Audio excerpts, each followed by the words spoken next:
Wherever you go, whatever you do, throw a little at it. Omax, Vest and Briefs. Sankaran கோவில் திமுக சட்டமன்ற உறுப்பினர் ராஜா சங்கர நாராயண திருக்கோயில் வாசலில் பக்தர்களுக்கு இடையூறாக தனது தொகுதியில் நடந்த நலத்திட்டங்கள் குறித்து போட்டோ மற்றும் வீடியோ ஷூட் நடத்தியது பேசுபொருளாக மாறியுள்ளது. இதுகுறித்த கூடுதல் தகவல்களை செய்தியாளர் சரவணன் வழங்க கேட்கலாம். சரவணன், குறிப்பிட்ட சட்டமன்ற உறுப்பினர் எடுத்த போட்டோ மற்றும் வீடியோ ஷூட் தற்போது பேசுபொருளாக மாறியுள்ளது. எதனால் இது பேசுபொருளாக மாறியுள்ளது? கூடுதல் விவரங்களை பதிவு பண்ணுங்க. வணக்கம் நிதிதா. நெல்லை மாவட்டம் சங்கரன் கோவிலில் மது விற்பனை விவகாரத்தில் இன்று காலை அந்த பகுதியில் ஒரு படுகொலை சம்பவம் நடந்திருக்கிறது. அது மட்டுமில்லாமல் தற்போது சங்கரன் கோவில் முழுமே ஒரு பதற்றமான சூழலும் நிலவி வருகிறது. இப்படியாக இருக்கக்கூடிய இந்த சூழ்நிலையில் சங்கரன் கோவில் திமுக சட்டமன்ற உறுப்பினர் ராஜா இன்று காலை தனது தொகுதியில் செயல்படுத்தப்பட்ட நலத்திட்டங்கள் குறித்து விளம்பரப்படுத்துவதற்காக சங்கர நாராயணர் திருக்கோவில் வாசலில் புகைப்படம் மற்றும் வீடியோ ஷூட் எடுக்கக்கூடிய பணியில் ஈடுபட்டிருந்தார். கோவிலுக்கு வந்த பக்தர்கள் மற்றும் பொதுமக்களுக்கு இடையூறு ஏற்படுத்தும் வகையில் அந்த போட்டோ ஷூட் அமைந்ததாக ஒரு புகாரும் எழுந்திருக்கிறது.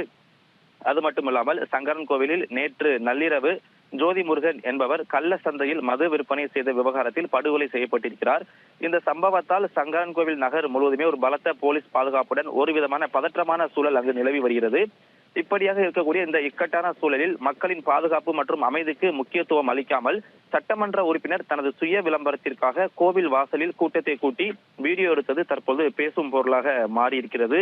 அது மட்டுமில்லாமல் கொலையாளிகளை உடனடியாக கைது செய்ய கோரியும் கள்ளசந்தை மது விற்பனையை தடுக்க தவறிய காவல்துறை மற்றும் தமிழக அரசை கண்டித்தும் உயிரிழந்தவர்களின் உறவினர்கள் மற்றும் பொதுமக்கள் சங்கரன் கோவிலில் முக்கிய சாலைகளில் திரண்டு மறியல் போராட்டத்தில் தற்போது ஈடுபட்டு வராங்க. இதனால் அந்த பகுதி முழுவதுமே ஒரு பதற்றமான சூழல் நிலவி வருகிறது.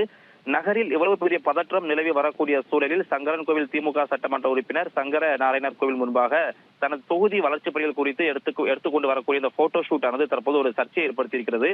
ஒருபுறம் கொலையால் ஊரே பதற்றத்தில் இருக்கும்போது அதை கட்டுப்படுத்த வேண்டிய மக்கள் பிரதிநிதி அதை பற்றி கவலைப்படாமல் தனது விளம்பர பணிகளில் கவனம் செலுத்துவது சமூக வலைதளங்களிலும் உள்ளூர் மக்களிடையே ஒரு கடும் விமர்சனத்துக்கு உள்ளாகி இருக்கிறது.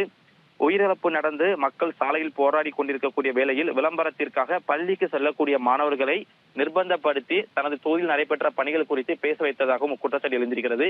எனவே இதன் காரணமாக இன்று காலை சங்கரன் நாராயணர் கோவிலுக்கு சாமி தரிசனம் செய்ய வந்த பொதுமக்கள் மற்றும் பக்தர்கள் ஒரு மிகப்பெரிய இடையூறு ஏற்பட்டிருக்கிறது. எனவே மாவட்ட நிர்வாகமும் காவல்துறையும் இதன் மீது உரிய நடவடிக்கை எடுக்க வேண்டும் என்று சமூக ஆர்வலர்களும் பொதுமக்களும் கோரிக்கை விடுத்திருக்கிறாங்க.